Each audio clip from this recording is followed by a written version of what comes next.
All right, we are live. Again, we put it out there on the YouTube in the community where we got some travel plans this week, so we won't be able to do the usual Friday Vikings Q&A. So we're recording way ahead of time. So some of these questions may actually be dated, but whatever. We'll get into it. So first off is from Maya Desperado. Kirk is only good when the conditions are perfect and can never compensate for others' mistakes. I think extending him and letting him rob us again. I think extending him is letting him rob us again. But do you think it'll happen? I don't know. I think the Vikings are of two minds of right now, where you're stuck almost in quarterback purgatory, where you're worried that you can't do better, but also keeping him, you worry if you're missing out, and you wonder if he is the guy. I think Kirk took a massive step forward this year, the way they played in October and November, as well as the way he played in the playoff game against the Saints. He certainly deserves respect for that. But I mean, is this the Andy Dalton situation? Or is this a Dolphins Ryan Tannehill situation where you have a guy, he costs a lot, are you worried that you can't do better? But then look at what Tannehill is doing with the Titans right now. So, what is the deal? Do you think we extend Cousins, draft a quarterback, or try to get one in free agency next year? I don't think they extend Cousins. I think he takes it to the mat. I think he sees what he can get in free agency next year, because he is a mercenary for sure. I think they should draft a quarterback at minimum day 2, if not day 1, this year, to hedge against if Cousins decides not to come back next year, or the Vikings decide not to have him back. And in free agency, I'm sick of the rent a QB, of just going into the well of the picked over ones, where it's like, say you're at the market and there was a sale on apples and you're towards the bottom. The store only has a couple apples left. Well, you think those are going to be good apples? No, everyone's picked them over. That's essentially the quarterback market when it hits free agency. David Bryant. I really want the Vikings to draft a quarterback now, the first or second round. I want to know what your opinion is from the kid from Washington State, Anthony Gordon. Actually don't think I've watched any Washington State this year. Again, still reeling from the end of the Vikings regular season. We'll get heavily into the draft stuff as we go along. So I'll have a better, more informed opinion on Anthony Gordon as we go. Newt 44. Please give us hope that Rick will address the offensive line for once during his tenure. Challenge me that he has done that successfully in the last 6 years. Let's not ignore why we have other glaring issues that boils down to this man. Well, I mean, to be honest, he threw a ton of money at Riley Reif. Thought that was the answer. He threw a lot of money at Josh Klein. Seems pretty good. They spent a second-round pick on Brian O'Neill, who's damn fine. And also they spent the highest pick that they've ever used on interior offensive lineman, Garrett Bradbury, 18 this year. So the whole narrative of Spielman ignores the offensive line, it's hooey. But also it's still a work in progress. Like, they still need to address that, potentially spend free agency money there, probably cut Riley Reif, as well as spend more draft capital, because it's still a work in progress. Joshua Hoffs. Am I the only one rooting for the Titans to go all the way? Yeah, I say screw it. Titans, so they're going to play at Kansas City. Let's fire up the Titans bandwagon. Go Derrick Henry one time, because they've only been in the Super Bowl once under Jeff Fisher, LOL. And they came up a yard short against the Rams, even though that only would have tied the game, but whatever. But yeah, I think that the Ryan Tannehill being a Super Bowl winning quarterback narratives would just be hilarious to me. So I'm cheering for the Titans. Landon Miller. If the Vikings let go of Griffin, do you think our boy Afadi can step into that role? I certainly believe that he could. And if the Vikings let go of Everson, I could see them bringing back Weatherly and continue to run like a 3-man weave using all 3 of them, Afadi, Daniil, as well as Stephen Weatherly. But also, I really hope that they do make an effort to keep Everson around. Number 2, can you give us a tour around your office? Yeah, for the offseason, we'll just do a studio tour. But yeah, not right now. I'm kind of lazy. Marcus Sway. Can you speculate on what the heck happened to Wabi? The guy just fell off the planet. Now, everyone has their conspiracy theories on it, and I have mine as well. But, the guy lost a job. He's got kids to feed, all that other stuff. It's not really my place. But I want it to be just something so innocuous, like his contract expired, and they didn't pick it up. Just as opposed to all the conspiracies out there. Next up, Noodle130, who's a monthly Jerome. Shout out. Find out how you can become a monthly Jerome. Hit that join box down below, and you can contribute, be a monthly Jerome, be a platinum Jerome as well. Find out more. Support Rebel Media. Support this channel. There you go. Is the championship window for the Vikings closer still open? I think it's still open, especially since the bulk of this team are still in their prime. You look at Harrison Smith still in his prime. Everson Griffin edging out the prime, but also you look at Daniil, you look at Kendricks, you look at Hunter, you look at Thielen, look at Diggs, look at Delvin Cook, you look at Kirk Cousins to a degree. You look at Brian O'Neill, Garrett Bradbury. I think this team has a lot of talent and still has a chance to win a Super Bowl. Jamar Dillard, I'm done. I just can't do it anymore. I'm about to be just a spectator. That game was bad on all levels. Zimmer, Kubiak, Stefanski were all outcoached. Yeah. Wait, I'm about to be just a spectator. What were you before? I don't know. It can be very frustrating, especially when you just get shellacked after a big emotional win like the Saints game. Like exactly what they said they weren't going to do, they did. They just have an emotional hangover. But I feel you, man. Feel you.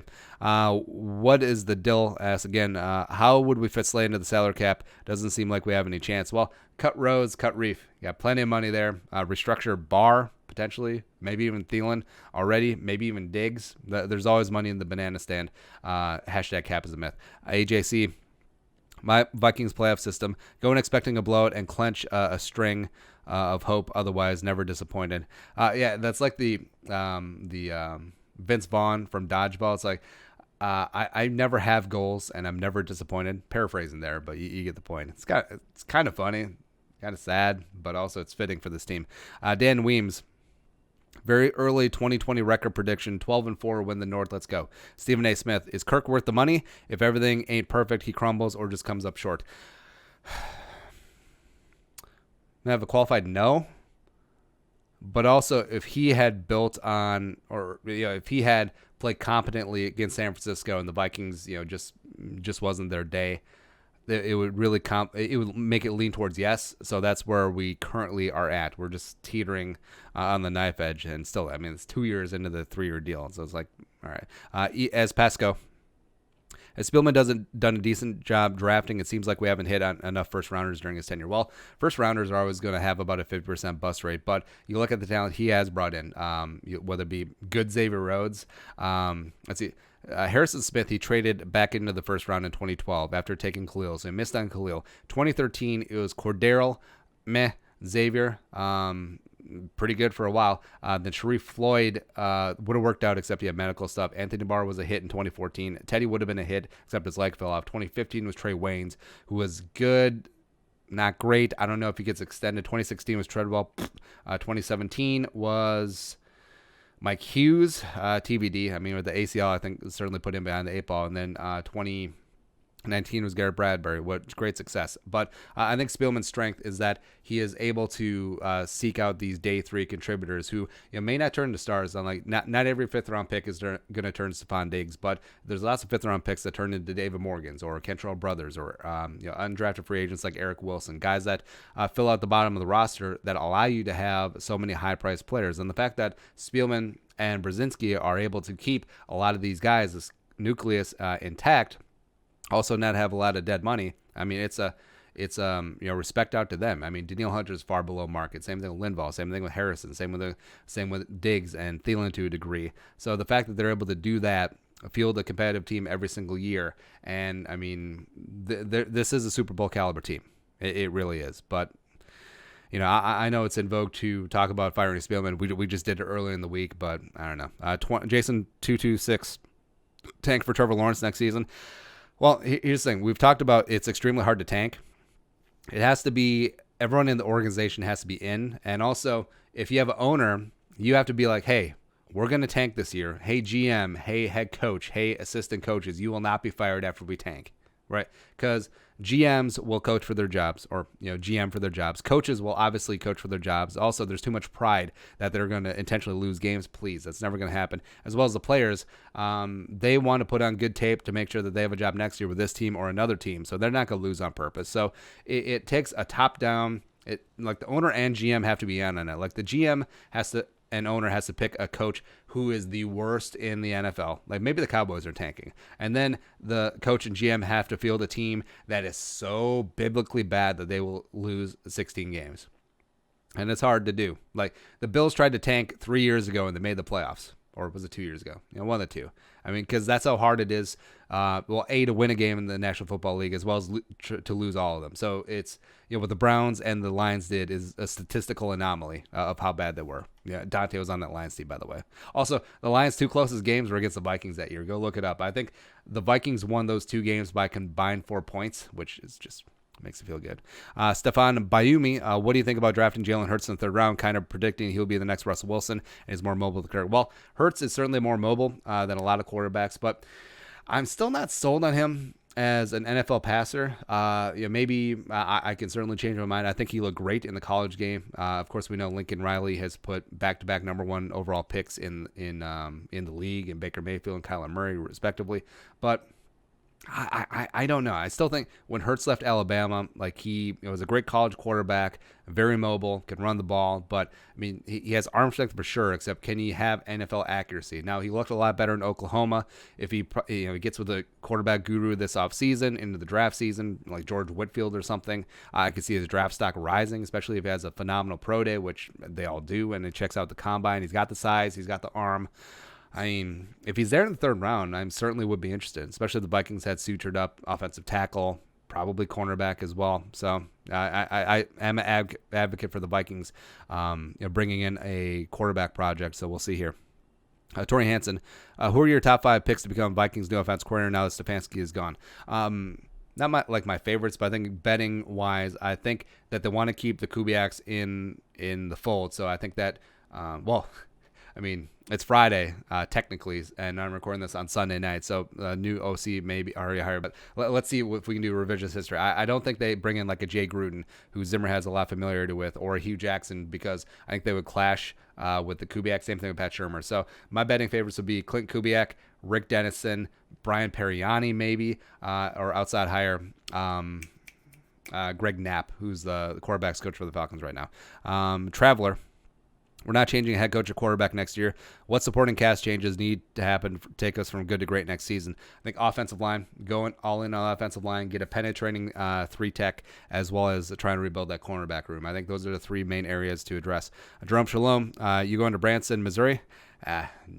No. Head out to LA, doing some football stuff as well as playing some cards. It's gonna be great. Amaya Despande, we definitely have more offseason needs this year than most. Which positions do you say we go after free agency, Cap Smith, and which ones through the draft? Too bad we have no trade value to get more picks. It's shaping up that the tackle class is solid, but is lacking in top-tier talent. So you got Wirfs, and you got Andrew Thomas, and you got everyone else, basically. And then cornerback-wise, I think this cornerback class is pretty replete with talent. So depending on who comes free in free agency, I don't necessarily see the free agent tackle class to be great either, unless there's a couple of cap casualties. Maybe Darius Slay, maybe some sort of cheap options in free agency for cornerbacks, maybe a 3-tech, maybe bring back Sheldon Richardson. Maybe the Browns cut him. Hell, bring it on. Mikey David, what do you think we should do for OC now that Stefanski looks bad at Cleveland? Already sort of answered that. Oakview, I'm not too happy about the talk regarding signing Delvin. I know he's good and all, but I think just drafting on him because of the injuries. Your thoughts? I think with Delvin, even though he had an all-pro-esque type year, I think it would behoove the Vikings to let him play out his contract, mainly because running back is replaceable. Also, Dalvin, you're always going to have questions about, the injuries and injury proneness, as well as, frankly, I think you might be spooked by some of the recent big running back contracts like Gurley, David Johnson, Le'Veon Bell. Those haven't worked out. As well as Alexander Madison looks great. I think Mike Boone, year 3, could be in the mix as well. And also, I like that Tony Brooks on the practice squad. I'm intrigued by him. Orlando Kang, will Good Kirk show up next year when it counts, or should we just give up on Cousins? Well, he's got to.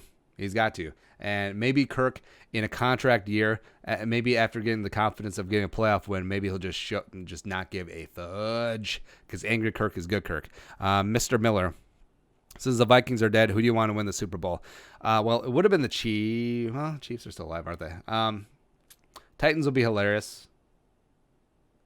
Chiefs, sure. My uncle used to play for the Chiefs back in the day. And then also just anyone but the Packers. So go Niners. Yeah. DDG snippets. Which free agent would you rather have? Darius Slay, Brandon Scherf. Brandon Scherf, that's not even close. Also, which way would you go in the draft? Quarterback, wide receiver, offensive line, cornerback. I would prioritize those. Offensive line, cornerback, quarterback, and then wide receiver. Luke Logan, what positions in the draft do you think the Vikings target early?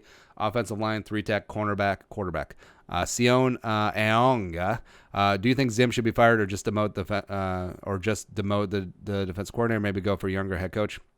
I think Zimmer earned himself another year with that playoff win, letting George Edwards go when he's out of contract. Again, we're recording this on Sunday.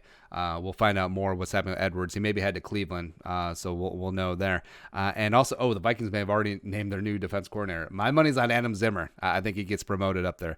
Let's see here. Austin Kim, who do you put most of the blame on for the 49ers loss? Well, it's got to start at the top. Mike Zimmer, yet another no-show in a big game, just adding to the resume. I mean, once or twice, it's an anomaly. A couple times more, it's a trend. So, it's on him. As well as the offensive line, I put a lot on Stefanski as well, even though he still got a bit of a bad beat for Robert Saleh. I mean, you just completely outcoach and out-scheme the guy who gets the Browns job ahead of you, which, it is what it is. Ryan O'Sullivan. Do you think we'll be able to resign Anthony Harris given our current cap situation? Yes, or slap the franchise tag on him, which would be about 12 or 13 million. Don't care. Yaha, opinions on our OC leaving. I think that Stefanski is one of the best young up-and-coming offensive minds in the game. He's widely respected around the league. He's put in his time. I think he was very instrumental in helping get the offense out of the muck for the most part the season, minus week 16, as well as the divisional round. I think that the Cleveland Browns finally made a good hire. I think is going to do great things there. Wolves, will they cut Xavier Rhodes? Yes. If so, will they draft a shutdown cornerback? They'll try. Certainly try. Also, a couple more. Jay Swims, who is the best Vikings draft choice this upcoming draft? Andrew Thomas. They're going all in. Trading 2 firsts and 2 seconds to move on up.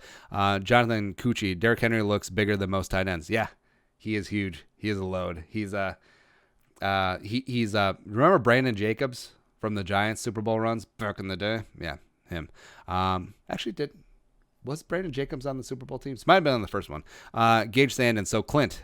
Yeah, I think it's going to be Clint. But I guess we'll find out. But that is it. Thanks for coming along the way too early Friday Jerome's Q&A record on Sunday. Lots of things may have changed. The world may have imploded. I don't know. Maybe the simulation ended. But thank you so much for coming along. Thank you very much for supporting the work. We'll be out in Cali all week, but we'll be doing a couple live streams on the phone. We'll see how that works. And again, thank you so much for a great season. This offseason, we're just going to be continuing cranking out content because there is no offseason in the NFL. We got free agency. We got the draft. We got coaching changes. We got roster cuts. We got mini camp. We have all that great stuff, training camp, and then 2020, raise that Jerome Barty. Thank you so much for supporting us, Jeromes. If you want to figure out how to support us more, hit that join button down below. Find out how you can become a monthly or platinum Jerome, as well as the Venmo is always wide open as well. You know what to do. But the next time, Skull, production value.